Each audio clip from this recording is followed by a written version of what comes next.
두렵다면 진리가 아닙니다. 진짜 자유를 주는 알을 찾아서 낭독과 사유가 어우러진 테리토스 오디오북 옥성호의 진리 해부.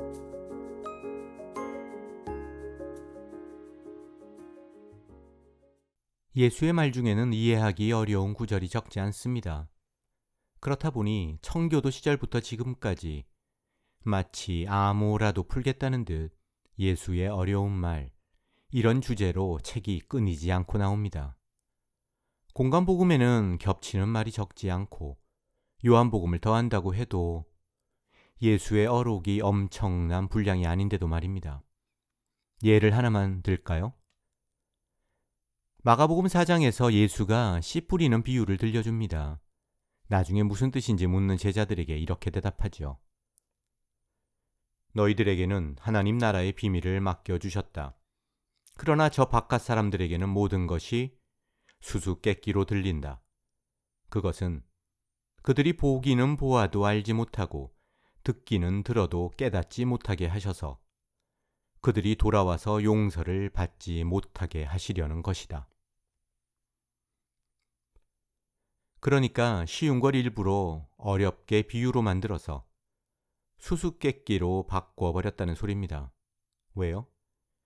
행여라도 유대인이 알아듣고 용서받으면 안 되니까. 이런 예수의 말에는 당장 두 가지 문제가 있습니다. 첫 번째, 원래 비유는 어려운 걸 쉽게 이해시키려고 하는 겁니다. 쉬운 걸 비비 꼬는 게 비유가 아니에요. 설교에 왜 예화가 들어가죠? 알기 쉽게 하려고. 복음서 저자가 죽어라고 예수가 비유로 말하도록 한 이유가 뭔지 아세요? 예수를 메시아로 만들기 위해서입니다. 구약의 예언이 이루어졌다고요. 무슨 예언이요? 시편 78편 1절에서 2절입니다. 내 백성아, 내 교훈을 들으라. 내 말에 귀를 기울여라. 내가 입을 열어서 비유로 말하며 숨겨진 옛 비밀을 밝혀주겠다. 그런데 예수는 지금 비유의 목적 자체를 오해하고 있어요. 밝혀주는 게 아니라 모르게 하겠다고 말입니다. 두 번째 문제, 이거는 심각하죠. 아니, 인류를 구원하려고 예수가 세상에 온 거 아닌가요? 근데 거기에 예외가 있었나요? 유대민족은 인류가 아닌가요? 그럼 애초에 그 사람들한테 말씀은 왜 전하는 거죠? 야, 니네들 다 들었는데도 안 믿었잖아. 나중에 이러려고요?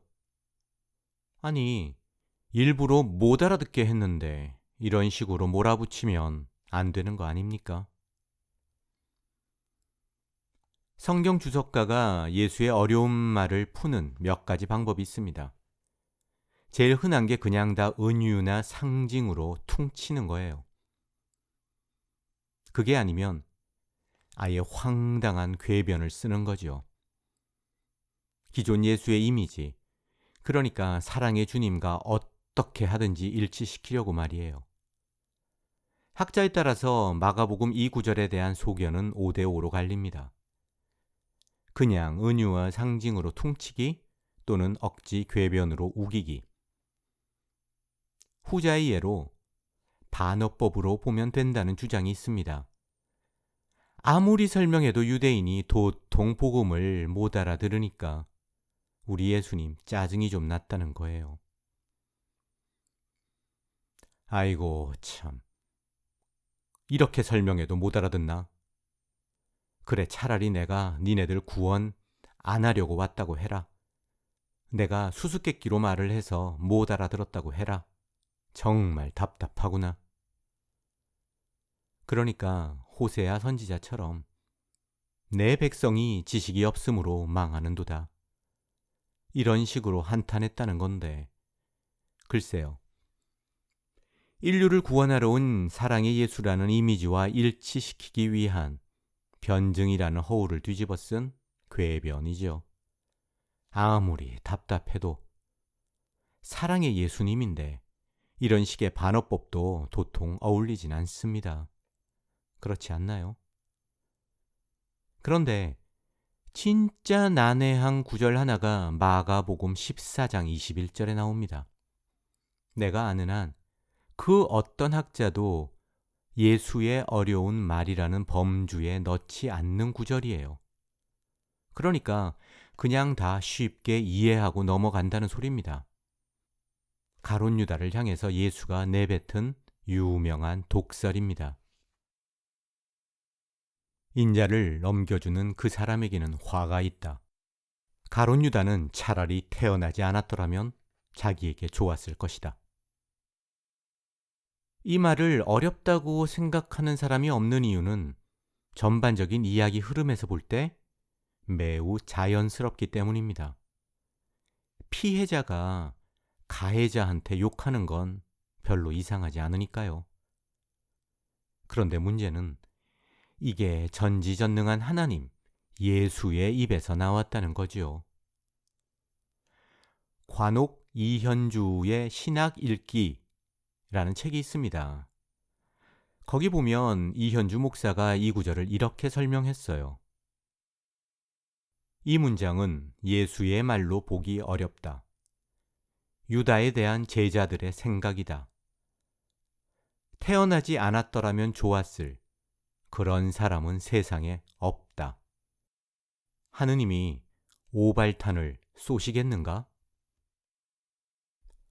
그러니까 말입니다. 하나님이 오발탄을 쏠 리가 없죠. 그런데 이 구절을 보면 예수가 인정하고 있어요. 가룟 유다라는 오발탄 인생이 태어났다고. 참 이상하죠? 자기 민족을 잔인하게 수탈하는 로마인을 향해서는 사랑이 폭포처럼 흘러넘치는 예수가 왜 3년이나 동거동락한 제자한테 이런 말을 하죠. 나 같은 사람도 누가 뒤에서 내 욕을 하면 나한테 무슨 문제가 있었던 건 아닌가? 한 번쯤은 자기 반성을 하는데 저주를 퍼붓기 전에 왜 유다의 마음이 바뀌었는지, 혹시 내가 뭐 잘못한 건 없는지 최소한의 자기 성찰은 하는 게 맞지 않나요? 그런데 무작정 저주부터 쏟아부어요. 태어나지 않았더라면 좋았겠다니. 생명은 하나님이 주시는 거 아닌가요? 이건 뭐 지독한 백인 우월주의 인종차별자가 흑인이나 아시아인 보면서 니네들은 차라리 태어나지 않았으면 좋았을 텐데 이러는 거랑 뭐가 달라요? 가룟 유다를 향한 예수의 저주는 마가와 마태복음에만 나오고 누가와 요한복음에는 나오지 않습니다. 왜 그럴까요? 누가와 요한복음 저자는 유다가 배신한 이유를 하나님의 섭리로 그립니다. 그러니까 태어나지 않았으면 좋을 뻔했다. 이런 말은 도통 맥락에 맞지 않는 거죠. 그래서 빼버린 겁니다. 그런데 마가와 마태복음에서는 유다가 배신한 이유가 하나님의 섭리 같은 고차원적인 게 아니에요. 그냥 나쁜 놈이라서 그런 겁니다. 그러니까 어떤 저주가 나와도 이상하지 않은 거죠. 아무리 그래도 다른 사람도 아닌 예수님인데 최초의 복음서인 마가복음을 쓴 신원불상의 그 사람, 왜 이런 저주를 예수의 입에 담았을까요? 도대체 동기가 뭐였을까요? 가룟 유다라는 인물을 역사 속에 처음으로 등장시킨 사람이 바로 마가복음 저자입니다. 왜 하고 많은 이름 중에서 유대 민족을 상징하는 유다, 이 이름을 배신자의 이름으로 설정했을까요? 이건 마치 일본의 극우 작가가 아주 지독한 악인의 이름을 한민족을 겨냥해서 배달이라고 짓는 것과 비슷합니다. 저자는 유다 한 사람이 아니라 유대의 민족 전체를 배신자로 만들고 싶었던 거죠. 그러니까 예수가 지금 저주하는 대상도 유다 한 사람이 아니라 유대의 민족 전체입니다. 니네들은 차라리 이 세상에 생기지 말았어야 할 그런 민족이다. 이게 예수의 말이에요. 가룟 유다를 향한 예수의 이 저주가 지난 2000년에 가까운 긴 세월 동안 유대 민족을 학살하는 데에 중요한 근거로 악용되었습니다. 끔찍하지 않나요? 자, 이제 처음에 살펴보았던 예수의 수수께끼 같은 말, 내가 비유로 이야기하는 이유는 행여라도 유대민족, 저것들이 복음을 듣고 구원받을까봐 그런 불상사를 애초에 막기 위해서야 이 말의 의미를 알 수 있습니다. 마가복음 속 예수에게는 유대민족이 그런 존재였던 거죠. 아무리 좋게 봐도 기독교가 맞으면 유대민족을 선택한 야훼는 실패자입니다. 그렇지 않나요? 사실상 기독교는 구약의 모든 것을 부정합니다. 물론 부정한다고 하지 않지요. 구약의 모든 가르침이 다 예수를 위한 예언이었다고, 예수를 통해서 다 이루어졌다고 우기니까요. 유대민족은 복음을 위해서 꼭 필요했던 불쏘시개라고요. 그런데 논리적으로 보면 기독교의 그런 주장은 사실상 야훼가 선택한 유대민족 전체를 오발탄 인생으로 만듭니다. 그러니까 기독교의 교리는 야훼를 향해서 당신은 오발탄이나 쏘아대는 무능하기 이를 데 없는 신이라며 얼굴에 침을 뱉는 신성모독입니다.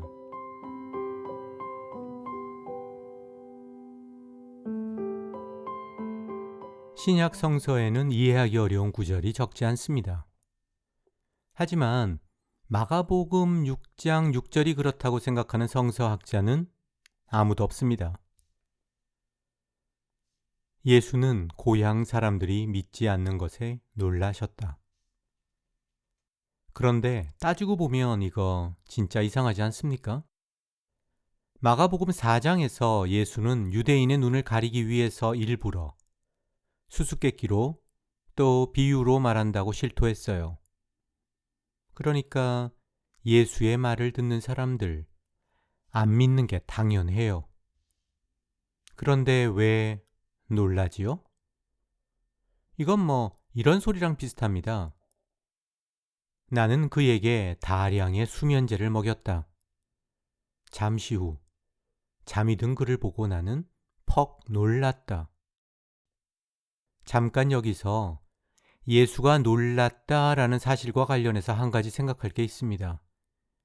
이것저것 다 떠나서 전지전능한 하나님, 예수가 놀라는 게 이해가 되나요? 자기가 추리소설을 쓰고 반전 스토리에 놀라는 저자가 있나요? 감탄할 순 있어요. 놀라는 건 몰랐기 때문입니다. 알면서 놀라는 사람은 없어요. 복음서 저자가 이걸 모를 리 없지요. 그렇다 보니까 복음서를 통틀어도 예수가 놀랐다는 건 딱 2번 나옵니다. 저자가 아주 강조하고 싶었던 포인트에서요.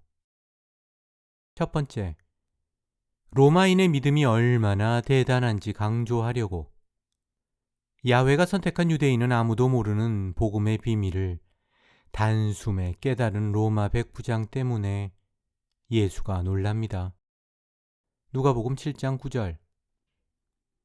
예수께서 로마 백부장을 놀랍게 여기시어 돌아서서 자기를 따라오는 무리에게 말씀하셨다. 내가 너희에게 말한다.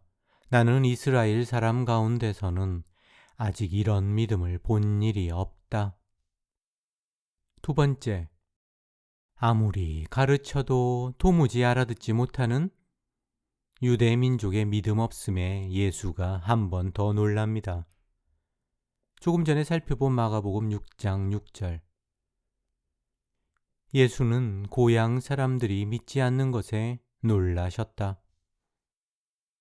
복음서 저자들, 로마를 찬양하고 유대민족을 원수로 만들려는 의도를 조금도 감출 마음이 없습니다. 너무 노골적이지 않나요? 그런데도 기독교인 눈에는 이게 보이지가 않습니다. 사랑의 예수님이라는 선입관에 눈이 멀어서 그렇죠.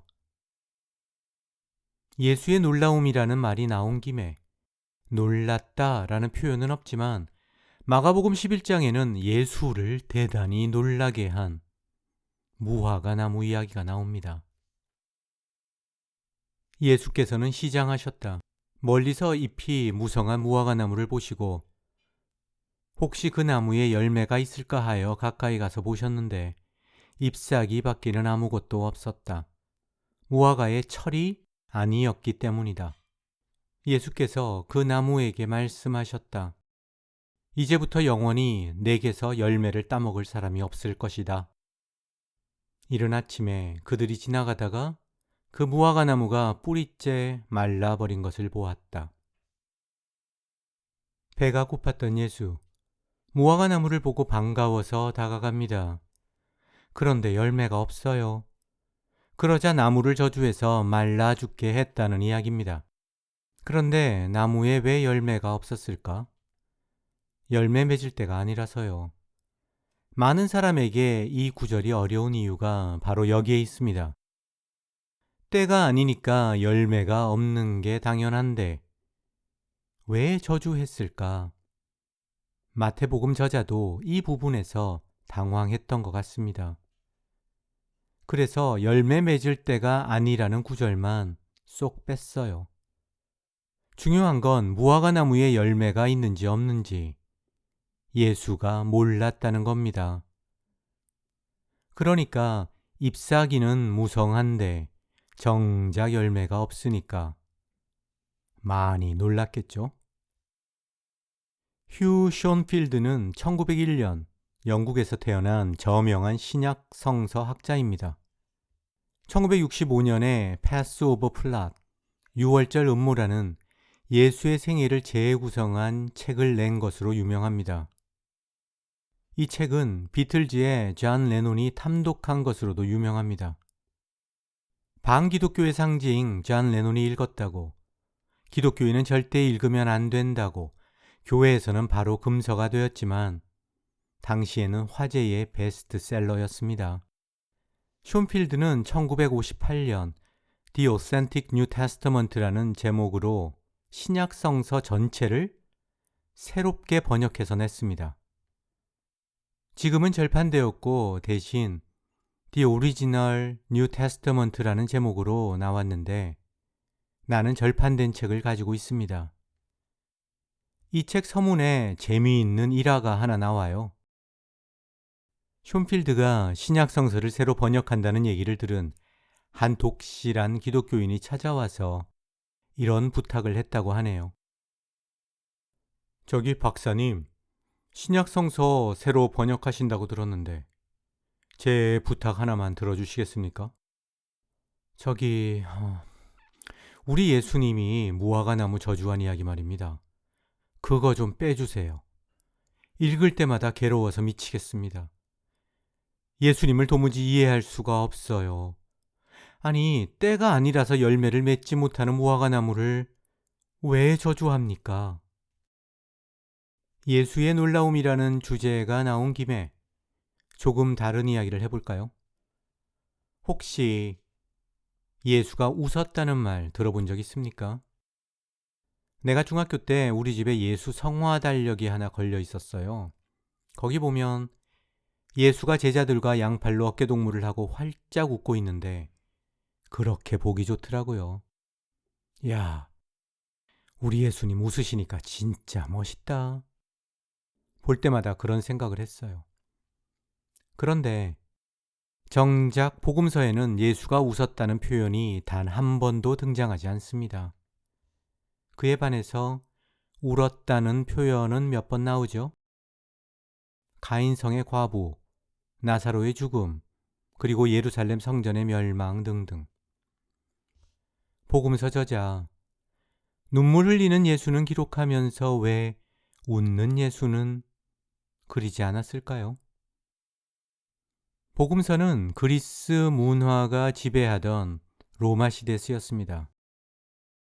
웃음에 관한 당시 사상가의 견해를 보면 플라톤은 무지의 우스꽝스러움으로, 아리스토텔레스는 원초적으로 타락한 인간의 명백한 증거로, 또 키케로는 기대감과 어긋났을 때 나오는 헛된 몸짓으로 정의했습니다.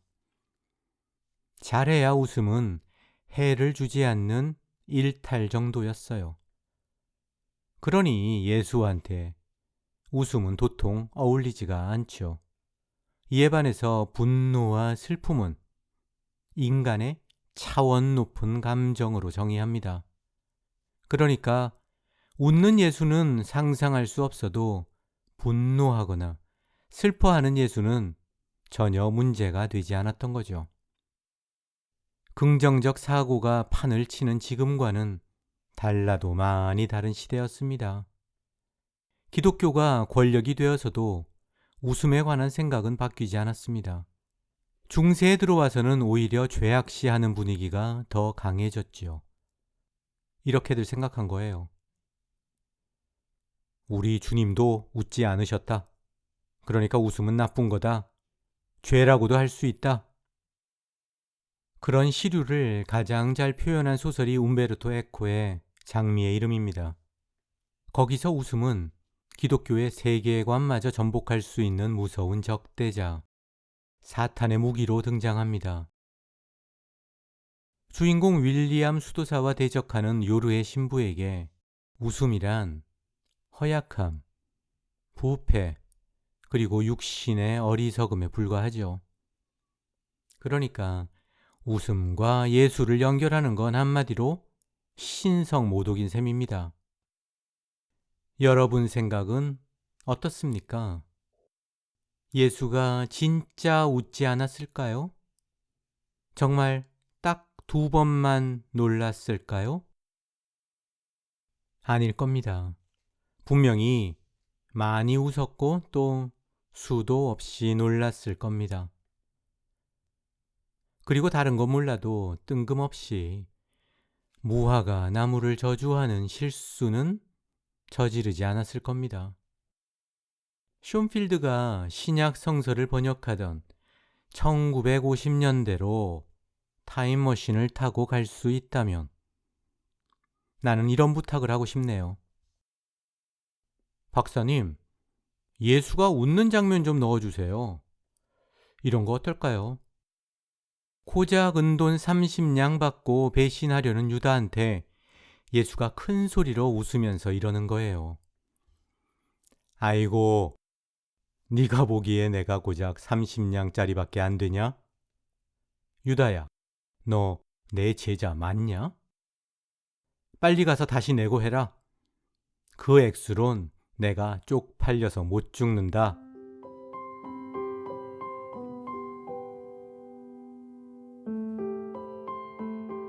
내 인생의 터닝포인트에서 예수의 세례 장면을 다뤘죠. 사람으로부터 세례받는 예수. 어릴 때부터 내게는 참 이해하기 힘든 장면이었습니다. 성육신한 하나님인 예수가 왜 죄를 사하는 세례를 받는지 도통 납득이 가지 않았어요.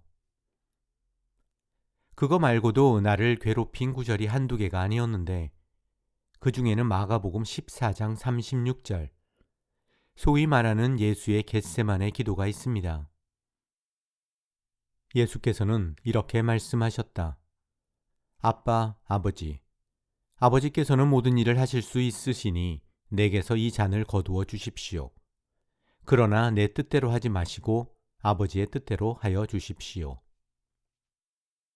여러분은 이 장면 보면서 고민한 적 없습니까? 그런데 이게 화가들한테는 고민이 아니라 영감을 줬나 봐요. 19세기 말 독일의 화가 하인리 호프만이 그린 겟세마네의 기도가 특히 유명한데 무슨 그림인지 딱 떠오르지 않습니까? 이 구절을 가지고 설교하는 경우에 보통 내게서 이 잔을 거두어 주십시오. 이 부분은 어물쩍 넘어갑니다. 그리고 포커스를 예수님이 내 뜻이 아니라 아버지의 뜻대로 해달라고 기도했다. 여기에 맞추지요. 그러나 이 구절은 결코 그런 식의 물타기로 해결할 수 있는 수준이 아닙니다. 지금부터 하나씩 생각해 보죠. 첫 번째, 왜 잔을 거두어 달라고 했을까? 그러니까 십자가 지고 싶지 않다는 소리잖아요. 근데 이게 말이 됩니까? 애초에 예수가 세상에 왜 왔죠? 십자가 지르고 온 거 아니었어요? 아니, 링 위에 올라간 권투 선수가 갑자기 글러브 벗어 던지고는 경기하지 않겠다고 소리치는 거하고 뭐가 달라요? 보통 문제가 아닌 겁니다.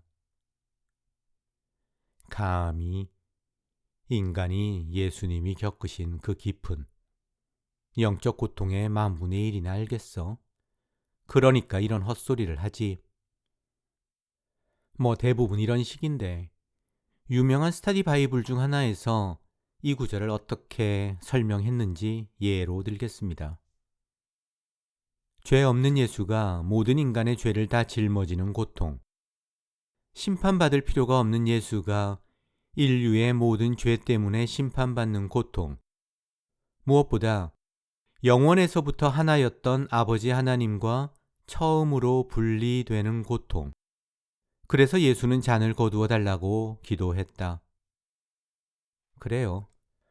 당사자가 아니고야 그 깊은 속을 어떻게 알겠습니까?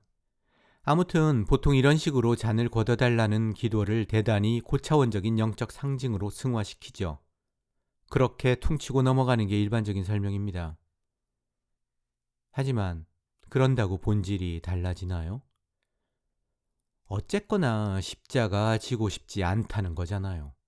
아니, 십자가가 어떤 건지 모르고 세상에 왔나요? 다 알고 왔을 거 아니에요. 그런데 왜 갑자기 이러는 거죠? 내가 궁금한 건 딱 하나입니다. 왜 마음이 바뀌었냐고요. 어릴 때부터 솔직히 이런 예수가 비겁해 보였어요. 나중에 커서 사육신에 대해서 자세하게 알고 나서는 더 그렇더라고요. 사육신이 어떤 죽음을 당했습니까? 처참한 고문은 말할 것도 없고 그 사람들 자기들만 죽은 게 아니에요. 말 그대로 멸문지화, 온 가족이 도륙당했습니다. 남자는 다 죽고 여자는 노비가 되었어요. 여자 노비, 주인 잘못 만나면 성노예를 의미합니다. 그걸 알면서도 고작해야 10대 초반에 불과한 단종을 위해서 목숨을 바쳤어요. 죽음도 두려워하지 않는 조선의 선비 정신 때문입니다. 그런데 예수는 지금 어떤가요? 자기 가족한테 무슨 피해가 갔습니까? 게다가 진짜 황당한 게 뭔지 아세요? 사흘만 있으면 다시 살아날 거잖아요. 그거 다 알잖아요. 그래요. 성경 주석가 말대로 하나님과 떨어지는 고통, 감히 인간 주제에는 상상도 못할 정도로 대단하다고 칩시다. 어쨌든 사흘이에요. 그걸 못 참아요? 그런데도 잔을 마시기 싫다고요? 두 번째, 내 뜻대로 하지 말고 아버지의 뜻대로 해달라. 이게 무슨 말입니까? 아버지의 뜻에 순종하니까 대단한 겁니까? 핵심은 지금 예수의 뜻과 아버지의 뜻이 완전히 다르다는 겁니다. 내 뜻대로 할 수만 있다면 안 마시겠다는 거예요. 하지만 아버지의 뜻대로 하겠다. 아버지가 원하니까 싫지만 억지로 마시겠다. 나한테 무슨 힘이 있냐? 이런 소리 아닙니까? 사실 겟세마네 기도 말고도 예수가 기도하는 모든 장면은 소위 말하는 삼위일체라는 교리에 비춰볼 때 황당하죠. 하나님이 하나님한테 기도한다? 내가 나한테 기도한다? 말이 안 되잖아요. 예수가 기도하는 장면을 볼 때마다 항상 머리에 스친 생각이 있습니다. 우리 예수님도 하나님인데. 하지만 그럴 때마다 눈을 질끈 감았죠. 이러면서요. 내가 삼위일체를 이해하면 나도 하나님이게? 서로 사랑하라. 이런 예수의 말이 어렵다는 사람은 없습니다. 기존에 갖고 있는 예수의 이미지, 사랑의 주님과 일치하니까요. 문제는 전능한 하나님이자 사랑의 예수님이라는 이미지와 충돌하는 구절입니다. 오늘 살펴본 구절이 이 두 가지에 다 해당해요. 뭐라고요? 십자가 지기 싫다고요? 예수님, 우리 사랑하는 거 맞아요? 진짜 사랑의 예수님 맞아요? 아니, 예수님의 뜻이 하나님하고 다르다고? 예수님이 하나님 맞아? 이거 무슨 다중인격도 아니고 말이 안 되잖아. 그럼 잔을 거두어 달라는 예수의 말. 아빠, 아버지께서는 모든 일을 하실 수 있으시니 내게서 이 잔을 거두어 주십시오. 이걸 조금 다른 각도에서 한번 살펴보겠습니다. 여기에도 두 가지 측면이 있습니다. 첫 번째, 전능한 하나님을 강조하는 이 말은 이렇게도 바꿀 수 있습니다. 하나님 아버지, 당신에게는 십자가 말고도 구원을 이룰 수 있는 다른 방법이 얼마든지 있으니까 이 잔인한 방법은 없던 걸로 합시다. 예수는 알고 있어요. 아버지에게는 불가능이 없다. 십자가 말고도 다른 방법이 얼마든지 있다. 그래서 기도하는 겁니다. 마지막 승부수를 던지는 거죠. 물론 애초에 십자가로 합의를 했지요. 하지만 사람 마음이 어떻게 항상 똑같습니까? 아무튼 한 가지는 확실해요. 예수는 지금 십자가를 지고 싶어 하지 않는다. 두 번째, 고대에 잔을 받는 것은 아주 영예로운 일이었습니다. 영화에도 많이 나오잖아요. 큰 공을 세우고 왕의 잔을 받는 거. 영광이죠. 그래서 그 잔을 거절하는 건 이런 의미가 있습니다. 왕이시여, 이 잔은 나 말고 더 자격 있는 사람에게 내려주십시오. 일종의 겸손함이죠. 예수의 말도 이런 각도에서 이해할 수 있습니다. 인류를 구원하는 십자가라는 이 명예로운 잔은 나 말고 더 어울리는 다른 누군가가 마시도록 해달라는 거지요.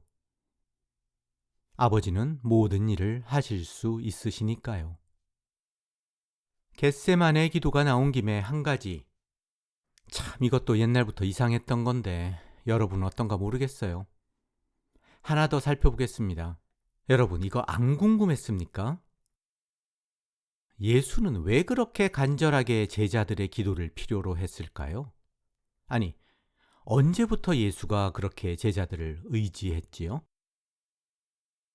나오는 이야기 보면 하나같이 모질인데 말이에요.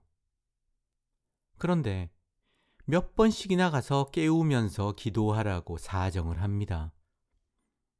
난 옛날부터 이게 너무 이상한 거예요. 교회에서야 뭐 합심 기도의 중요성 이러는데 웃음도 안 나오죠. 아니, 그 양반들 합심 기도 제목이 뭔데요? 하나님, 우리 스승님께 십자가를 질 성령의 능력을 더해 주세요. 뭐 이런 건가요? 그렇다 보니 이런 식으로 설명하는 학자도 있습니다. 깨어 있으라고 몇 번이나 가서 깨우는 예수를 이해할 수 있는 길은 하나밖에 없다. 예수는 제자들을 경계병으로 세웠다. 그래서 로마군이 오는지 안 오는지 지켜보도록 한 것이다. 잔을 마시지 않겠다는 기도가 행여라도 응답되면 즉시 그 장소를 빠져나가기 위해서였다. 말이 되지요. 적이 오는지 감시하라고 세운 경계병이 계속 잠을 자면 어떻게 황당하지 않겠어요? 아무튼 잔을 마시고 싶지 않다는 예수의 기도는 여러모로 당혹감을 줍니다. 왜일까요? 가장 큰 이유는 이 기도가 십자가 죽음의 핵심을 공격하기 때문입니다. 십자가의 핵심? 그게 뭘까요? 예수의 자발성입니다. 존 스토트는 그리스도의 십자가, 이 책에서 이 점을 정확하게 지적합니다. 예수님이 인간의 죄악 때문에 죽음을 당하시긴 했지만 그분이 순교자로 죽으신 게 아니다. 그분은 자발적으로, 심지어 의도적으로 십자가를 향해 나아가셨다.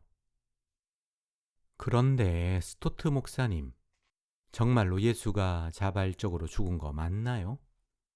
겟세마네 기도야말로 그 점에 심각한 의구심을 갖게 합니다.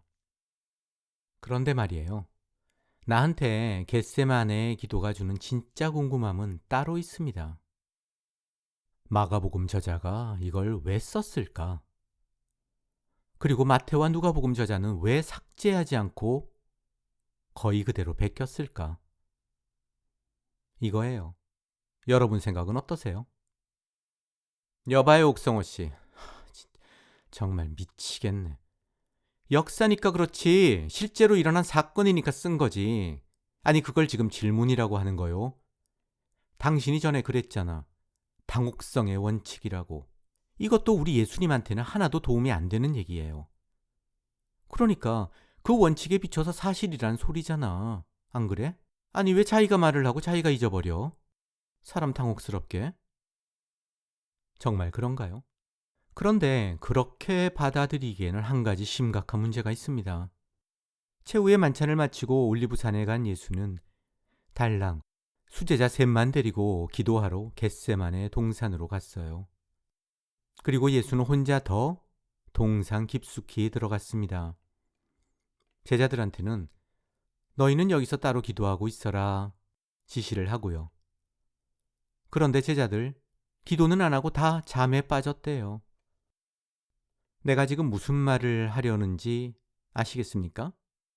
그러니까 그 시간에 깨어있던 사람은 오로지 예수 한 사람뿐이었어요. 예수의 기도를 들은 사람 아무도 없습니다.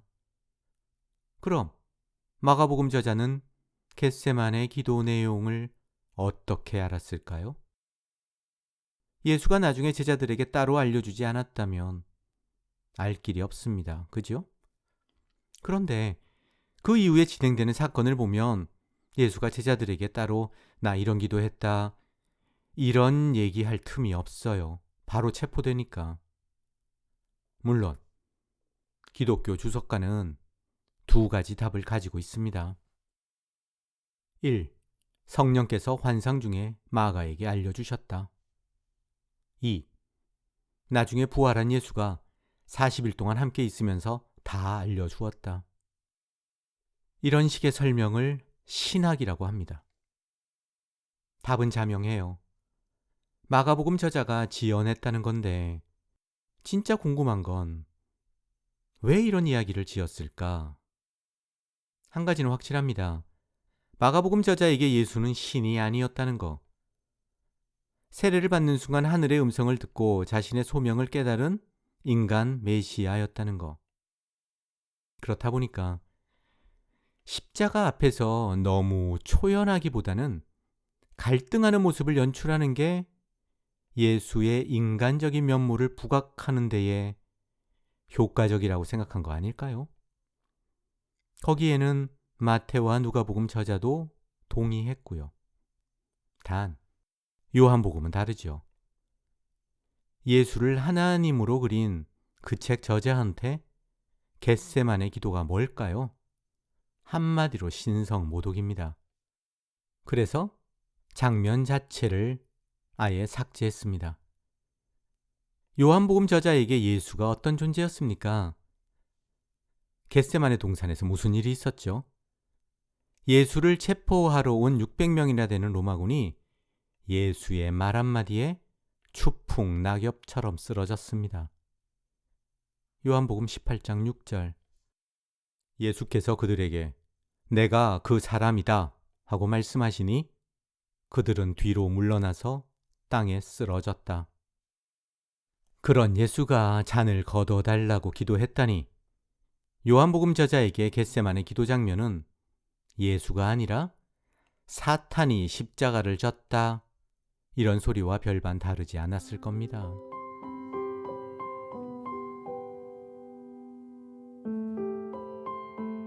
세상에 거짓말하지 않는 사람이 있을까요? 거의 없을 겁니다. 그러나 아주 고약한 거짓말쟁이라고 해도 진실을 말할 가능성이 아주 높은 순간이 있는데요. 죽기 직전입니다. 다행히 의식의 끝자락이라도 붙잡을 수 있어서 마지막 말을 할 수 있다면 양치기 소년이라도 그때만큼은 진심을 털어놓을 가능성이 꽤 높습니다. 물론 오히려 더 반대일 수도 있고요. 유명한 사람일수록 죽기 전에 남긴 말이 화제가 되곤 하는데 두 가지로 나눠서 판단해야 합니다. 정말로 죽기 직전, 그러니까 혼수 상태에 빠지기 직전과 정신이 말짱할 때 한 말을 구분해야 한다는 거죠. 갑자기 혈압이 떨어지면서 의식을 잃는 경우, 마지막 말을 눈물로 대신하는 경우도 많습니다. 하지만 다행이라고 해야 할까요? 정말로 의식을 잃기 직전에 말을 남기는 사람도 있습니다. 가족을 향해서 쌀국수 먹고 싶다. 이 말을 마지막으로 했다는 시카고의 어느 목사가 떠오릅니다. 몇 명만 더 살펴볼까요? 잭 데니얼 위스키를 만든 잭 데니얼은 딱 한 잔만 더 제발 이러고 의식을 잃었습니다. 진정한 애주가죠. 시인인 T.S. 엘리엇은 발레리라고 나직하게 아내의 이름을 되뇌었고 영국 수상 처칠은 다 너무 지겹다 라는 한마디와 함께 혼수 상태에 빠졌다고 합니다. 이에 반해서 흔히 다빈치의 마지막 말로 널리 알려진 이건 어떻습니까?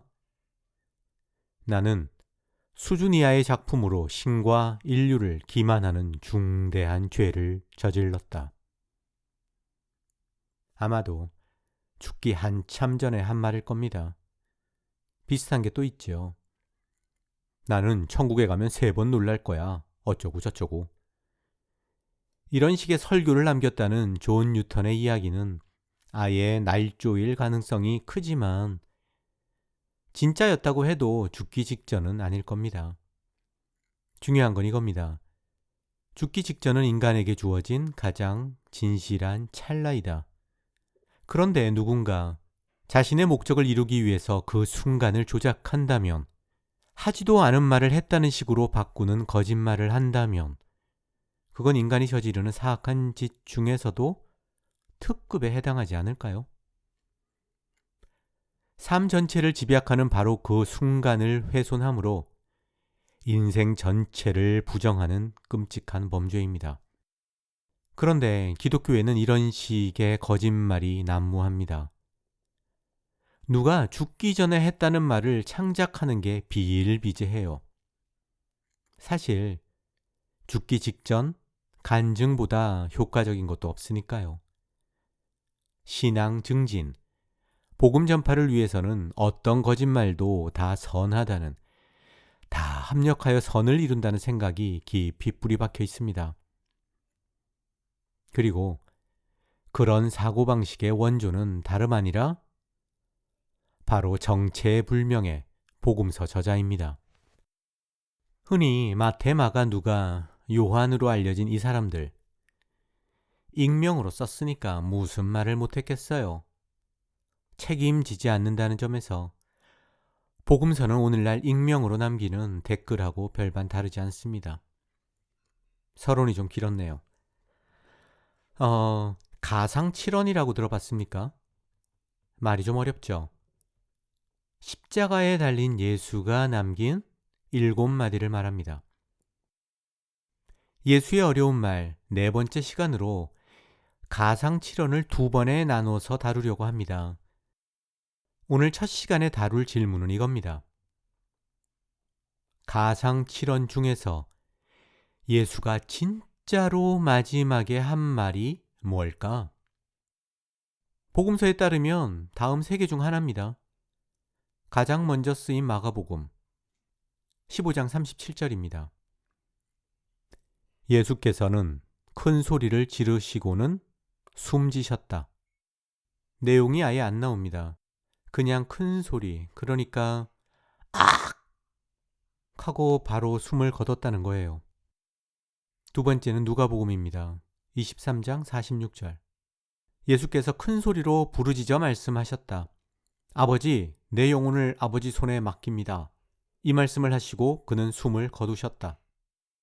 마가복음 저자는 그냥 큰 소리만 질렀다고 했는데 누가복음 저자는 그 내용이 뭔지 알려줍니다. 아버지, 내 영혼을 아버지 손에 맡깁니다. 그런데 좀 이상하지 않나요? 큰 소리로 부르짖었다고 하는데 내용이 소리치기에는 좀 어색합니다. 한번 해볼까요? 아버지! 내 영혼을 아버지 손에 맡깁니다! 그냥 작게 속삭이는 게 훨씬 더 어울리지 않습니까? 아버지, 내 영혼을 아버지 손에 맡깁니다. 그런데 이건 사람마다 얼마든지 다를 수 있어요. 오히려 큰 소리로 외치는 게 더 어울린다고 생각할 수도 있어요. 그런데 왜 굳이 큰 소리로 외쳤을까요? 하나님이 너무 멀리 있다고 느꼈던 건 아닐까요? 세 번째는 요한복음입니다. 19장 30절. 예수께서 신 포도주를 받으시고는 다 이루었다 하고 말씀하신 뒤에 머리를 떨어뜨리시고 숨을 거두셨다. 전혀 다른 이야기가 나옵니다. 예수는 그냥 조근조근 말했지 부르짖지 않습니다. 어쩌면 부르짖으면서 숨을 거두는 예수가 요한한테는 신성모독으로 보였을지도 모르겠네요. 그래서 부르짖었다라는 표현 싹 빼고 그냥 조용히 말씀하신 것으로 바꿨습니다. 자, 과연 이 세 가지 중에 어떤 게 진짜 예수의 마지막 말일까요? 다시 처음으로 돌아가서 마가복음부터 살펴보죠. 마가복음에 따르면 예수는 십자가에서 딱 한마디 했습니다. 유명하지요. 아람어로 엘로이 엘로이 레마 사박다니, 나의 하나님 어찌하여 나를 버리셨습니까? 그런데 십자가에서 딱 한마디만 했다는 마가복음 상당히 설득력이 있습니다. 유일하게 아람어로 기록되었고 또 그 말을 들은 주변의 반응, 엘리 엘리라는 하나님을 부르는 단어를 엘리야로 착각했다는 내용까지 말입니다. 그러니까 모든 정황이 대단히 구체적이에요. 무엇보다도 역사성에 가장 큰 힘을 실어주는 건 가장 상식에 부합하다는 거죠. 생각해 보세요. 십자가에 달린 사람이 무슨 할 말이 그렇게 많겠어요. 마가복음에 따르면 신문하던 빌라도조차 예수가 너무 말이 없어서 이상하게 여겼다고 합니다. 그런데 심각한 문제가 있어요. 이 한마디가 도통 예수하고 어울리지가 않는다는 겁니다. 지난 시간에 살펴보았던 거, 이 잔을 마시고 싶지 않습니다. 이거만큼이나 말이에요. 그렇다 보니 왜 나를 버리셨습니까? 이 구절을 놓고 설교하는 목사 거의 없지요. 나의 하나님 어찌하여 나를 버리셨습니까? 이건 누가 봐도 배신당한 사람의 입에서나 나옴직한 절규입니다. 당신 어떻게 그럴 수가 있어? 내가 얼마나 믿었는데. 이런 거하고 하나 다르지 않아요. 예수의 심정이 그랬던 걸까요? 그토록 피하고 싶었던 잔이지만 하나님이 마시라고 해서 억지로 마셨는데, 그래도 순종하면 분명히 놀라운 일이 벌어질 거라고 믿고 마셨는데 아무런 일이 생기지 않아서 충격받은 걸까요? 그렇다고 해도 전혀 이상하지 않습니다. 마가복음 속 예수가 전형적인 쇼크 상태에 빠진 사람의 모습을 보여준다고 주장하는 학자가 적지 않지요. 빌라도 앞에서도 변명은커녕 무력하게 있다가 십자가에 달립니다. 마지막 순간까지도 기적을 기대했던 걸까요? 그런데 기적은커녕 허파에 남은 마지막 공기가, 마지막 생명의 기운이 빠져나가려고 합니다. 순간 외친 거지요. 악! 하고 말입니다. 두 번째, 누가복음입니다. 누가복음 저자 마가복음의 50%를 가져다가 썼습니다. 그런데도 십자가에 매달린 이유는 전혀 다른 이야기를 하죠. 누가복음에 따르면 예수는 3마디를 더 합니다. 이제 총 4마디가 되었어요. 한 가지는 확실합니다. 마가가 그린 예수의 마지막이 누가한테는 영 마음에 들지 않았다는 거. 왜 나를 버렸냐면서 하나님한테 반항하다가 그것도 마지막에 비명을 지르고 죽은 예수. 도무지 용납이 안 되는 거죠. 그래서 누가는 엘로이 엘로이 레마 사박다니는 그냥 싸그리 삭제했습니다. 그리고 마가가 공란으로 남긴 마지막 외침, 거기를 예수에게 꽤나 어울리는 내용으로 채웠습니다. 아버지, 내 영혼을 아버지 손에 맡깁니다. 그런데 누가에 이어서 3마디를 더 만들어서 가상칠언을 완성한 요한의 눈에는 이런 누가의 노력조차도 신성모독으로 비쳤을 겁니다. 뭐라고? 내 영혼을 아버지 손에 맡긴다고? 못마땅한 거예요.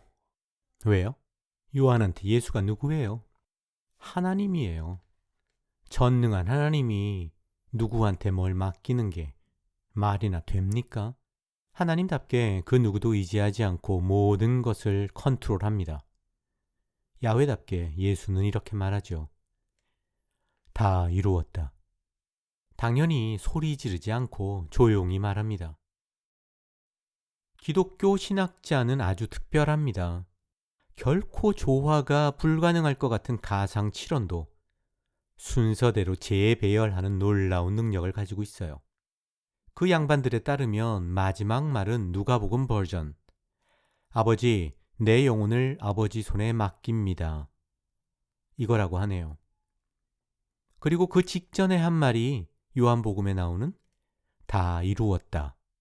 그리고 엘로이 엘로이 레마 사박다니는 4번째로 한 말이랍니다. 당연히 이런 질문이 생기죠. 다 이루었다가 마지막 말로 더 어울릴 것 같은데? 이것도 사람에 따라 다르긴 하겠죠. 아무튼 신학자에 따르면 십자가에 달려서조차도 예수는 아주 치밀하게 신학적인 단계를 하나하나 밟아가면서 한마디 한마디 했다는 겁니다. 그러니까 다 이루었다. 이건 구원이 완성되었다는 승리의 선언입니다. 그리고 내 영혼을 맡깁니다. 이건 잠시 헤어졌던 하나님과 다시 하나가 되는 재결합의 의미고요. 문제는 재결합을 하고 승리의 선언을 하느냐, 아니면 승리의 선언을 하고 재결합하는가의 여부인데, 승리의 선언이 먼저 와야 한답니다. 하나님, 제게 맡기신 일을 다 완수했습니다. 이렇게 보고를 해야 하나님과 재결합이 가능하다는 거죠. 그런데 이런 주장은 사실상 복음서 전체를 완전히 부정하고 자기네가 새로운 복음서를 만들어내는 것과 하나 다르지 않습니다. 이미 살펴본 대로 마가, 누가, 그리고 요한복음은 예수가 마지막에 무슨 말을 했는지 각각 분명하게 주장합니다. 요한복음만 다시 보죠. 예수께서 다 이루었다 말씀하신 뒤에 머리를 떨어뜨리고는 숨을 거두셨다. 다 이루었다. 이 말을 하고 바로 머리를 떨어뜨리고 죽었다고 합니다. 그런데 신학자들 뭐라고요? 다 이루었다. 이 말을 하고 아버지, 내 영혼을 아버지 손에 맡깁니다. 이것도 큰 소리로 한마디 더 했다는 거잖아요. 그게 맞다면 요한복음에 이렇게 쓰여 있어야죠. 예수께서 다 이루었다 말씀하신 뒤에 큰 소리로 뭔가를 한마디 더 하시고는 머리를 떨어뜨리고는 숨을 거두셨다. 그럼 신학자들 이렇게 우겨도 어느 정도 말이 되죠. 사복음서는 서로가 서로를 보완한다. 예수님이 큰 소리로 외친 말이 뭔지 요한은 몰랐지만 성령께서 누가에게 알려주셨다. 아버지, 내 영혼을 아버지 손에 맡깁니다. 그래서 우리는 이제 가상칠언의 순서를 정확하게 복원할 수 있게 되었다. 다른 건 몰라도 이거 하나는 확실합니다. 예수가 정말로 7마디를 다 말했다면 예수는 다중인격자입니다. 언제는 왜 버렸냐고 외치다가 조금 있다가 다 이루었다고요? 아니, 다 이룬 사람이 왜 버렸냐고 화를 내죠? 몇 분 전까지 다 이루었는지 모르고 있었나요? 그러다가 갑자기 깨달은 거예요? 복음서 4권을 하나로 합치는 순간 다중인격자 예수는 피할 길이 없습니다. 당연하죠. 마태와 누가가 왜 펜을 들었을까요? 그 이유 중 하나가 마가복음이 마음에 들지 않아서입니다. 그럼 요한복음은요? 공간복음서 전체를 도무지 용납할 수 없어서예요. 니네들 다 틀렸어. 내가 정답을 알려줄게. 우리 주님의 진짜 모습을 알려줄게. 이러면서 쓴 게 요한복음입니다. 서로 틀렸다면서 물어뜯는 4권이 같은 얘기를 한다고 주장하는데 어떻게 예수가 다중인격자가 되지 않을 수 있겠어요? 제대로 정신이 박힌 사람이라면 어떻게 그런 주장에 고개를 끄덕일 수 있겠습니까? 전에 얘기했다시피 광주 민주화운동을 몰래 도왔다는 전두환과 잔인하게 진압한 전두환이 같은 사람이라는 헛소리와 하나 다를 바 없는데 말이에요. 결국 이렇게 중얼거릴 수밖에 없는 겁니다. 나도 그렇게 40년을 살았고요. 이해해서 믿는 게 아니다. 믿으니까 이해한다. 성경을 다 이해하면 내가 성령님이게? 믿으니까 이해한다는 유명한 말을 남긴 어거스틴. 알고 보면 불쌍합니다. 오죽 답답했으면 그런 식으로까지 합리화를 했겠어요. 자, 예수가 진짜 마지막으로 한 말이 뭘까요? 사지선답니다. 1. 알아들을 수 없는 큰 소리, 아! 이걸 외쳤다. 2. 큰 소리로 아버지, 내 영혼을 아버지 손에 맡깁니다. 이렇게 외쳤다. 3. 조용히 다 이루었다. 중얼거렸다. 4. 위에 3가지 다 아니다. 여러분의 답은 뭡니까?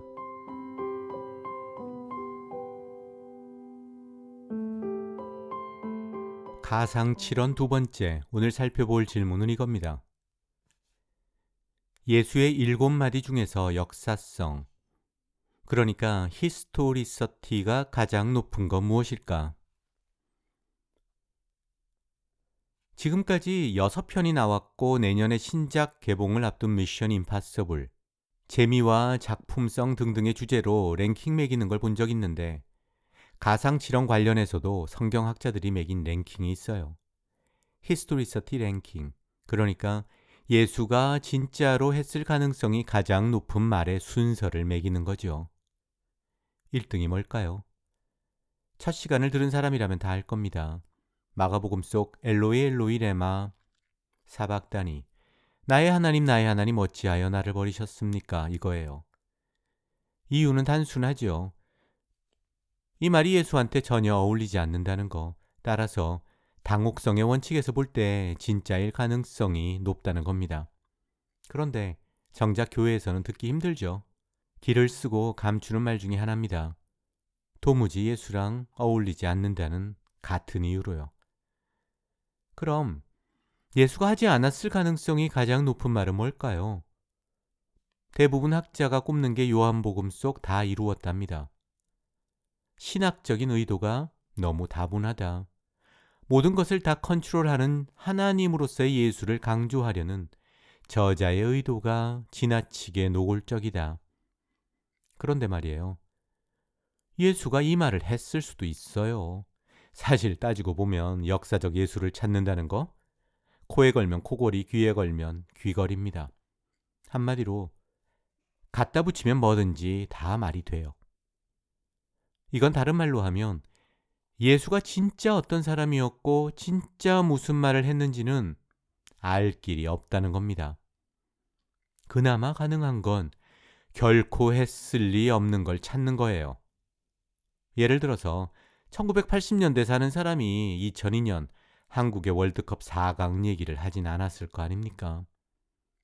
또 김구 선생이 일본 때문에 우리나라가 살기 좋아졌다, 이런 말 했을 리는 없잖아요. 이런 측면에서 재미있는 가정을 하나 해보죠. 예수가 진짜로 인류를 구원하기 위해서 온 메시아다. 십자가 죽음이라는 단 하나의 목적을 가지고 왔다. 이게 사실이라면 가상칠언 중에서 절대로 하지 않았을 말이 뭘까요? 물론 아버지 아버지 나를 왜 버립니까? 이것도 아니겠지만 하나가 더 있습니다. 누가복음 저자가 로마에 아부하려고 만든 바로 이 말이에요. 아버지, 저 사람들을 용서하여 주십시오. 저들은 자기네가 무슨 일을 하는지를 알지 못합니다. 예수가 용서해달란 사람들이 누구죠? 로마 군인입니다. 그러니까 예수는 끝까지 로마를 사랑했다, 이 말 하려고 누가복음 저자가 만든 건데 좀 어설퍼요. 한번 살펴볼까요?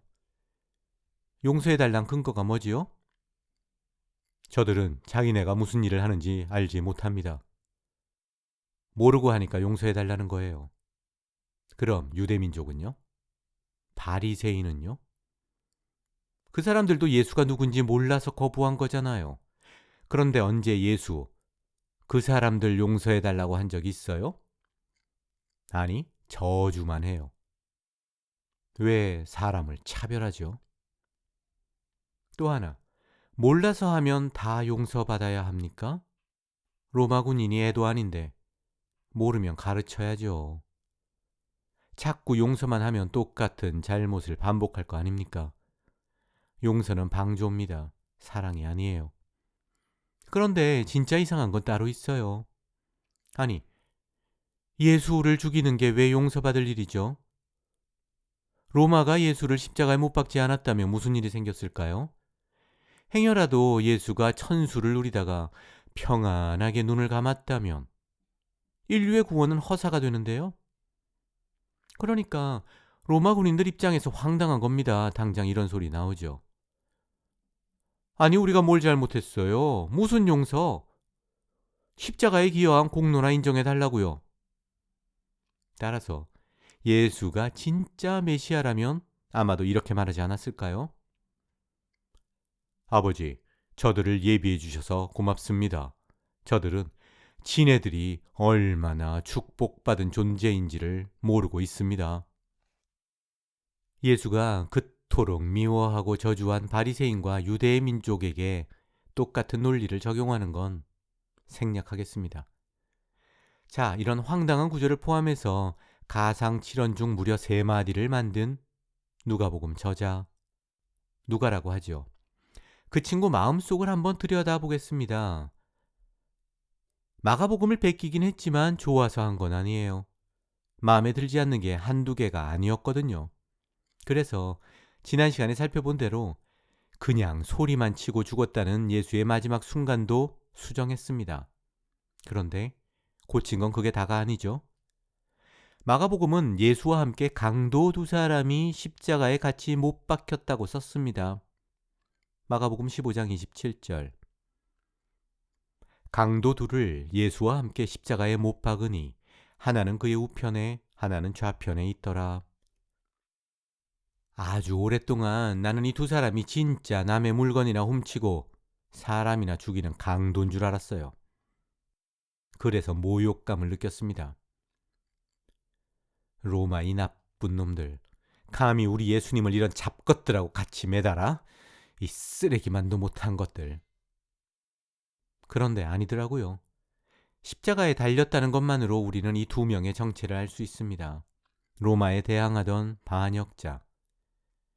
잊혀진 명저 첫 번째 시간에 살펴봤던 젤롯. 복음서가 강도라고 부른 사람들의 정체입니다. 그런데 참 이상해요. 한번 생각해 보세요. 마가는 굳이 이 구절을 왜 넣었을까? 예수가 진짜 누군지 알려주는 그림을 하나 숨겨놓고 싶었던 걸까요? 귀 있는 자는 들어라. 이런 묘한 충동을 느꼈던 걸까요? 그런데 진짜 문제는 마가의 글을 90% 이상 베낀 마태입니다. 마태복음 27장 38절. 이때에 예수와 함께 강도들이 십자가에 못 박히니 하나는 우편에 하나는 좌편에 있더라. 그냥 거기까지만 했으면 딱 좋았는데 마태 이 친구 굳이 한마디를 덧붙였어요. 44절. 함께 십자가에 못 박힌 강도들도 예수를 욕하더라. 왜 그랬을까요? 바로 앞에 대제사장과 서기관이 예수를 희롱하는 장면이 나옵니다. 그러니까 이 친구 이런 식으로 생각한 거죠. 젤로 땅 이 썩을 놈들. 이것들이 아가리 닥치고 가만히 있었다는 건 말이 안 돼. 이것들도 우리 주님을 욕했다고 쓰는 게 자연스럽지. 더러운 유대인 새끼들. 제사장이나 반역자나 똑같지. 그런데 이걸 보면서 누가는 기도 안 차는 거예요. 사실 누가복음은 예수의 탄생에서부터 죽음 그리고 부활에 이르기까지 마태복음과 전혀 다른 이야기를 합니다. 특히 부활에 와서는 그 차이가 극명하게 드러나요. 그런 정황에서 볼 때 누가 이 친구 마태복음 읽으면서 치를 떨었을 겁니다. 마태 이 새끼 십자가 장면에까지 똥을 싸? 내가 얼마나 더 수정을 해야 돼? 아니 우리 주님이 돌아가시는 그 순간까지 욕을 들으셔야겠어? 강도 같은 잡것들한테까지 우리 주님이 무시를 당해야겠냐고. 아니 우리 주님의 마지막을 꼭 그런 식으로 만들어야 성에 차? 이 새끼는 도대체 어떻게 생겨먹은 놈이야? 안티 예수 새끼. 그래서 바꿉니다. 유명한 이야기죠. 누가복음 23장에 나옵니다. 예수와 함께 달려있는 죄수 가운데 하나도 그를 모독하며 말했다. 너는 그리스도가 아니냐? 너와 우리를 구원하여라. 그러자 다른 하나는 그를 꾸짖으며 말했다. 똑같은 처형받고 있는 주제에 너는 하나님이 두렵지도 않냐? 우리가 저지른 일 때문에 그에 마땅한 벌을 받고 있지만 이분은 아무것도 잘못한 게 없다. 그리고 나서 예수께 말했다. 예수님, 주님이 주님의 나라 들어가실 때 나를 기억해 주십시오. 예수께서 그에게 말씀하셨다. 내가 진정으로 너한테 말한다. 너는 오늘 나와 함께 낙원에 있을 것이다. 십자가에 달린 예수가 강도를 전도합니다. 왜 2명을 다 하지 않았을까? 천국 가는 놈 있으면 지옥 가는 놈도 있어야죠. 그게 누가의 생각입니다. 다 천국에 가는 거 재미없어요. 구원받은 강도한테 오늘 너가 나와 같이 낙원에 있을 거라고 예수가 말합니다. 그런데 이 구절 때문에 머리 싸맨 사람이 한둘이 아니었습니다. 십자가에서 숨을 거둔 예수가 바로 지옥에 내려갔다고. 예수가 태어나기 전이라서 어쩔 수 없이 지옥에 갈 수밖에 없었던 억울한 사람들을 다 구했다고. 그렇게 주장하는 신학자가 적지 않거든요. 그럼 낙원은 뭐지? 강도한테 오늘 나랑 같이 있을 거라고 했잖아. 잠깐 들리기만 했나? 뭐 그렇다고 치지요. 그게 뭐가 어렵습니까? 아무튼 강도 전도는 십자가에 달린 예수와 관련해서 가장 긴 에피소드입니다. 무려 5구절이에요. 그런데 이 장면 정말 이상합니다. 욕하는 강도한테 구원받은 강도가 뭐라고 합니까? 똑같은 처형을 받고 있는 주제에 너는 하나님이 두렵지도 않냐? 우리가 저지른 일 때문에 그에 마땅한 벌을 받고 있으니 당연하지만 이분은 아무것도 잘못한 일이 없다. 이 강도 친구 사실 이미 구원받았습니다. 예수한테 굳이 주님 나를 기억해 주세요 이런 말할 필요도 없어요. 그런데 한번 볼까요? 말이 너무 깁니다. 예수보다도 말을 많이 해요. 이렇게 장황하게 떠드는 거 대단히 자기적이죠. 게다가 내용 자체가 말이 안 됩니다. 다시 강조하지만 십자가는 로마가 반역자에게만 내리는 처형입니다. 그러니까 이 강도, 젤롯, 우리나라로 치면 독립운동군이에요. 일제강점기를 겪은 우리는 다른 어떤 민족보다도 로마의 압제에서 허덕이던 1세기 유대민족을 정확하게 이해할 수 있습니다. 녹두장군 전봉준과 몇 명이 사형을 받는다고 한번 생각해보죠. 형틀에 매달린 한 명이 옆에 달린 전봉준을 욕하고 또 다른 사형수하고는 티격태격 싸운다? 또 거기서 이런 소리를 하는 사람이 있다? 우리야 감히 일본에 대항한 죄를 범했으니까 죽는 게 당연하지요. 이게 말이 됩니까? 그럼 요한복음은 어떨까요? 강도가 나올까요? 나옵니다. 예수가 예언의 성취라는 말을 하기 위해서 다리를 꺾어야 할, 다리를 뚝딱 하고 부러뜨려야 할 대상이 필요했거든요. 병사들이 가서 먼저 예수와 함께 십자가에 달린 한 사람의 다리와 또 다른 한 사람의 다리를 꺾고 나서 예수께 와서는 그가 이미 죽으신 것을 보고는 다리를 꺾지 않았다. 강도 이야기 여기서 끝입니다. 강도가 예수와 말을 섞는 거, 요한에게는 상상도 할 수 없는 신성모독이에요. 그런데 사실 요한복음이 그린 십자가는 더 심각합니다. 십자가 달린 아들 바로 밑에 마리아가 있어요. 안중근 의사의 경우 아직 시신이 묻힌 장소도 찾지 못했습니다. 그 정도로 치밀하고 잔인한 게 일본이었어요. 잔인함에서 일본과 첫째, 둘째를 다투는 게 로마입니다. 그런 로마가 예수가 마지막을 어머니와 함께 단란한 시간을 보내도록 했다고요? 마리아 편에서 다뤘지만 공관복음서가 그린 불효자 예수의 이미지를 수정하고 싶었던 요한의 욕심이 좀 지나쳤습니다.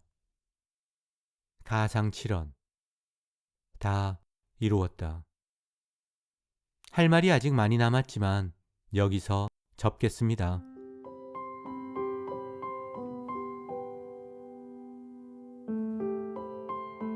요즘 재벌집 막내 아들이 인기입니다. 드라마 거의 안 보는데 이건 아주 재밌어요. 1시간이 후딱 지나갑니다. 과거로 돌아간 송중기는 당연히 미래를 알고 있습니다. 그래서 엄청난 수익을 올리죠. 그런데 시간여행을 다루는 영화를 보면 주인공이 미래를 안다고 다 성공하진 않습니다. 오히려 그게 독이 되는 경우도 있거든요. 예를 들어서 2002년 월드컵을 보면서 송중기가 이런 말을 한다고 한번 가정해보죠. 아, 손흥민하고 이강인만 있으면 독일도 충분히 이기는데. 박혁권이 듣고 뭐라고 할까요? 여봐 동포청년, 지금 무슨 소리 하는 거야? 손흥민? 이강인? 그게 누구야? 이러지 않겠어요? 그런데 송중기는 아주 똑똑합니다. 절대로 이런 식으로 미래를 알고 있다는 티를 내지 않아요.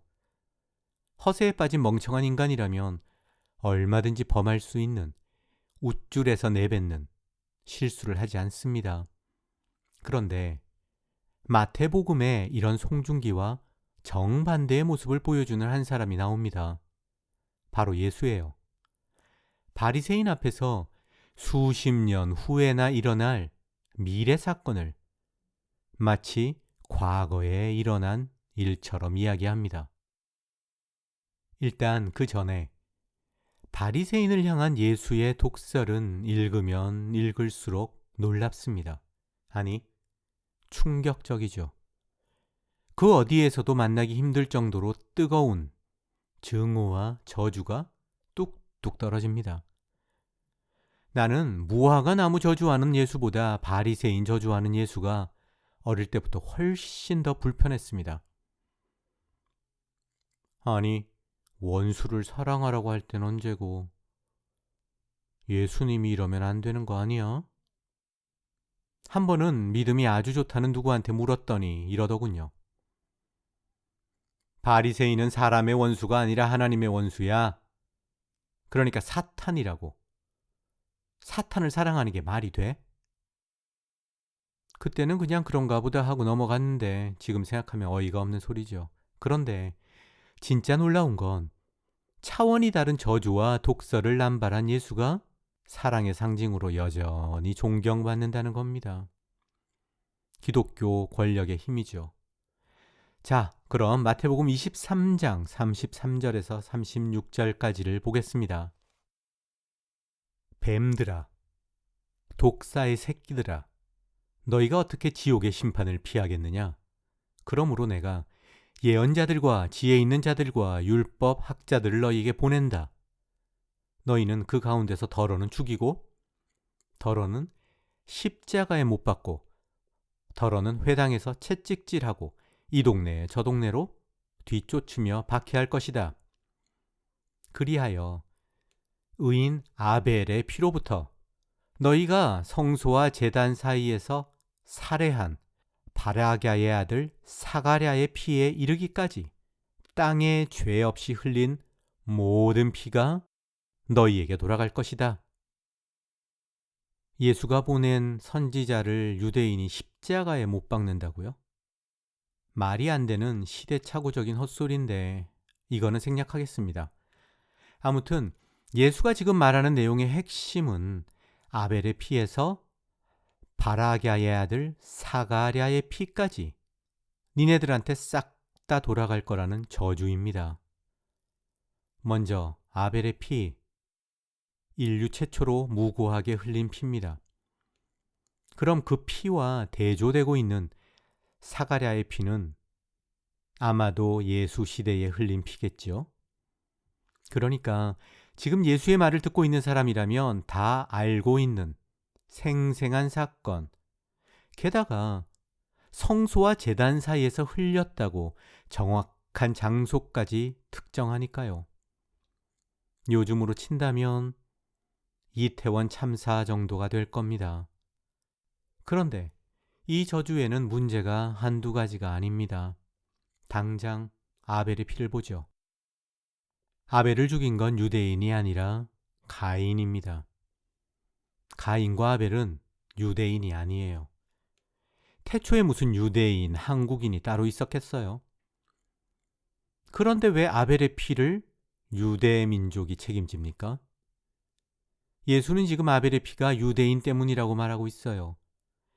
땅에 죄 없이 흘린 모든 피를 다 니네가 책임지라고 다그칩니다. 아니, 책임지는 정도가 아니라 피의 복수가 니네들한테 다 돌아갈 거라고 저주하고 있어요. 이게 말이 됩니까? 물론 마태복음 저자, 그냥 마태라고 하지요. 그 친구가 가진 유대인 증오를 생각하면 이해할 수 있습니다. 그런데 참 이상해요. 마태 이 친구. 초반에만 해도 산상수훈을 통해서 얼마나 사랑의 예수를 설파했습니까? 그런데 그런 예수가 바리새인만 보면 그냥 눈이 뒤집혀요. 아니, 예수를 꼭 그렇게 그려야만 했을까요? 마태, 아주 고약합니다. 언젠가 기회가 되면 왜 마태복음 저자는 안티 예수인가? 이런 주제로 책을 하나 쓰려고 합니다. 그런데 이 본문에서 진짜 문제가 되는 건 아벨의 피와 대비되는 예수 시대의 피, 성소와 제단 사이에서 흘렸다는 사가랴의 피입니다. 도대체 누가 어떻게 흘린 피인지 정체불명이에요. 그러다 보니까 사가랴가 누구인지 알아내려는 신학자의 노력이 적지 않았습니다. 그 결과 몇 가지 가능성을 발견했는데요. 가장 대표적인 거 두 가지 소개하겠습니다. 첫 번째는 역대하 24장 19절에서 21절, 제사장 여호야다의 아들 스가랴라는 주장입니다. 주님께서는 예언자들을 보내셨지만 백성은 예언자의 말 듣기를 거절하였다. 제사장 여호야다의 아들 스가랴가 하나님의 영에 감동되어 백성 앞에 나서서 그들을 꾸짖었다. 그러나 사람들은 그를 없앨 음모를 꾸몄고 왕의 명령에 따라 주님의 성전 뜰에서 그를 돌로 쳐 죽였다. 일단 이 사람 성전 뜰에서 죽었어요. 그것도 바른 말 하다 죽었으니까 상당히 비슷합니다. 그런데 이 사람을 예수가 언급한 사가랴라고 보기에는 두 가지 문제가 있어요. 일단 아버지 이름이 아예 다릅니다. 예수는 바라갸라고 했는데 역대하는 여호야다라고 합니다. 시대에 따라서 같은 이름을 다르게 발음할 수도 있다는 식으로 퉁치는 신학자도 있는데 뭐 그렇다고 칩시다. 그런데 진짜 문제는 그게 아니에요. 역대하 사건이 벌어진 건 예수가 태어나기 무려 800년 전입니다. 아니, 태초에 흘린 아벨의 피로 거창하게 시작한 예수가 왜 800년 전에 흘린 피에서 끝을 내지요? 바리새인이 이렇게 말할 수도 있잖아요. 아이고 주님 좀 봐주세요. 그러니까 가장 최근에 흘린 피가 800년 전이잖아요. 그 이후로는 죽이지 않았으니까 그만 넘어갑시다. 말이 안 되지요.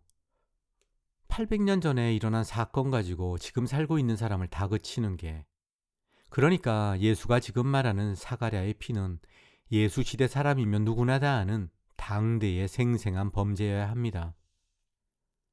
아, 그 사건. 이러면서 무릎을 칠 정도로 유명해야 말이 돼요. 그래야 듣는 사람들이 설득이 되지 않겠습니까?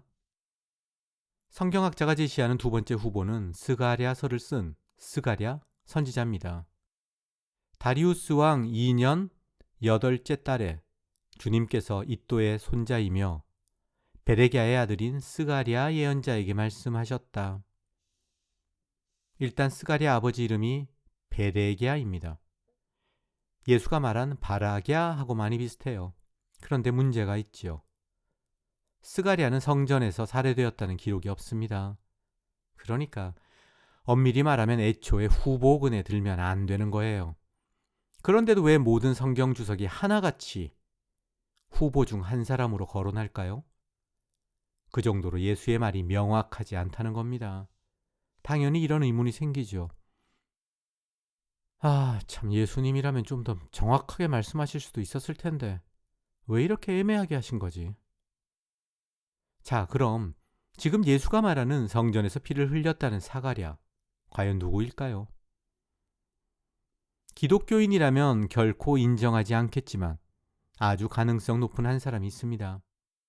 서기 68년, 그러니까 예수가 죽고 약 40년 후에 성전 앞들에서 죽었다는 바네 또는 베레기야의 아들 사가랴입니다. 예수가 말하는 바라기야의 아들 사가랴가 과연 이 사람일까요? 가능성이 아주 높습니다. 그럼 이 기록은 어디에 있을까요? 요세푸스가 쓴 유대 전쟁사 4권에 나옵니다. 열심당과 이두메이는 사람을 대량 학살하는 데 진력이 나자 가짜 법정까지 만들어서 사람을 죽이는 만행을 저질렀다. 그들은 바네 또는 베레기야의 아들 사가랴를 죽이려고 생각했다. 그는 자유의 신봉자요 악을 혐오하는 자여서 더 죽이려고 했다. 그러나 재판정이 그에게 무죄를 내리자 열심당원 중 대범한 2명이 성전 가운데에서 사가랴를 덮쳐서 살해했다. 요세푸스 기록에 나올 정도니까 당시에는 정말로 센세이션한 사건이었던 게 분명합니다. 성전에서 피를 흘린다는 거 보통 일이 아니거든요. 마태복음이 서기 80년 즈음에 기록되었다면 당연히 10년 전 정도에 발생한 이 사건을 마태가 모를 리 없었겠죠. 로마와 전쟁을 일으킨 장본인이 사가랴를 죽였다는 열심당입니다. 사실상 그들이 마태가 예수의 입을 빌어서 저주하는 바리새인이기도 하고요. 그러니까 구미가 당겼겠지요. 사악한 것들, 누가 열심당 바리새인 아니랄까봐. 이러면서 예수의 입에 그 사건을 담은 겁니다. 그럼 여기서 진짜 궁금한 게 하나 생기네요. 마태는 과연 시대착오를 구분 못할 정도로 바보였나? 일단 한 가지를 명확하게 해야 됩니다. 이 내용은 마태의 창작이 아니에요. 마가복음 베낀 것처럼 이것도 소위 말하는 예수 어록집, 큐를 베낀 겁니다. 큐라고 들어보셨나요? 그럼 큐 어록집을 만든 사람은 바보였던 걸까요? 또 그걸 생각 없이 베낀 마태는 똥과 된장을 아예 가리지 못하는 정도고요? 아닐 겁니다. 내가 생각하는 답은 이겁니다. 큐 어록집과 마태복음 저자에게는 공통점이 있어요. 유대인, 유대교를 향한 증오지요. 증오에 눈이 멀면 종종 사람은 바보가 됩니다. 그래서 평소라면 절대 하지 않을 실수도 하고요. 나는 그렇게 이해합니다. 그래서 수십 년 후에 생긴 사건을 마치 예수 시절의 일처럼 예수의 입에 담았다고요. 1980년대에 살면서 너 그냥 산풍에 깔려서 죽어버려. 이런 식으로 상대가 도통 알 수 없는 저주를 내뱉는 이상한 예언자가 등장하는 책. 그게 복음서의 정체입니다. 오늘은 여기까지입니다. 지금까지 들어주셔서 고맙습니다. 구독과 좋아요 그리고 알람 설정까지 잊지 마시고요. 지금까지 진리해부 옥성호였습니다.